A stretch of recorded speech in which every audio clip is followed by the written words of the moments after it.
Voici 5 mystères terrifiants que les scientifiques ne peuvent pas expliquer. Numéro 5. La zone la plus silencieuse du monde. Dans le désert de Durango au Mexique, il y a un endroit connu pour être la zone silencieuse. Selon les riverains, les radios ne fonctionnent pas correctement dans la zone silencieuse. On pourrait presque croire à un film d'horreur. Beaucoup pensent que les ondes radio ne peuvent pas être transmises ici à cause de la présence d'aliens et de champs magnétiques émis par le sol.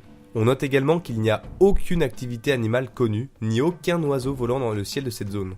Il semblerait que dans le cadre d'un test balistique de l'armée américaine, une roquette radioactive a été propulsée dans le ciel avant de retomber dans le désert de Durango.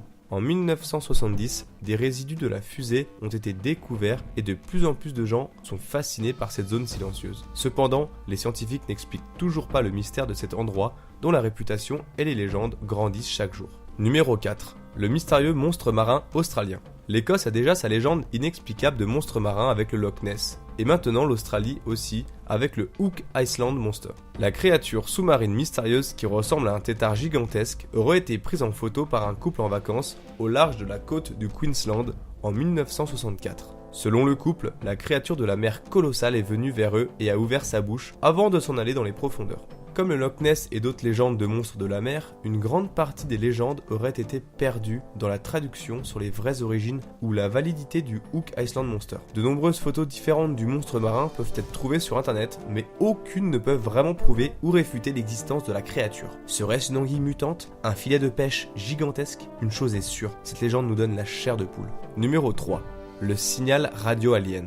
Les signaux radio spatiaux comme le WOW signal sont assez rares et ils le sont encore plus quand les signaux se répètent. Et pourtant, c'est ce qu'a observé une équipe de recherche canadienne en 2016 en utilisant le télescope Arecibo à Porto Rico, mesurant plus de 305 mètres, ce qui nous fait le plus grand télescope terrestre. Les ondes radio émises depuis l'espace profond ont été exceptionnellement rapides, ce qui suggère qu'un événement galactique sans précédent était en cours. Dans le passé, des rafales d'ondes radio rapides ont été liées à des explosions d'étoiles en supernova avant d'être avalées par des trous noirs. La répétition de ces impulsions, cependant, pourrait suggérer une sorte de séquence qui pourrait bien pointer vers un contact extraterrestre. Des télescopes bien plus puissants seraient nécessaires pour localiser l'origine de ces émissions, et cela pourrait être un pas de plus à la découverte de vie extraterrestre. Numéro 2.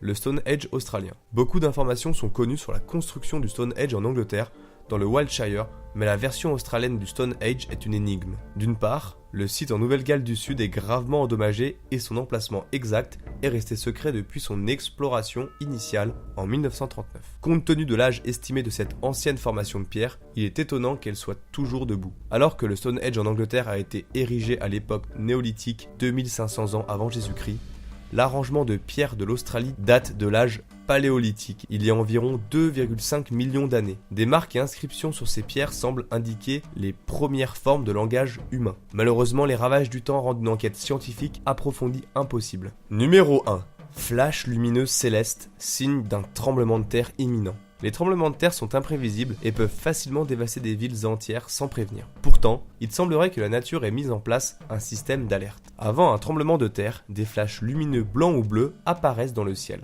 un peu comme une forme colorée de la foudre. Ces événements ont apparemment été enregistrés pendant des siècles aux États-Unis, mais la science n'a commencé à prendre connaissance de ces signes avant-coureurs bizarres lorsque des images ont été prises pendant le tremblement de terre Matsushiro dans les années 1960. Les scientifiques ont du mal à se prononcer sur le phénomène exact, mais tout indique que ces brefs éclairs colorés indiquent une charge électrique externe due à la friction des plaques tectoniques juste avant la rupture. Si vous observez ce genre de flash lumineux bleuté dans le ciel, courez vous mettre à l'abri.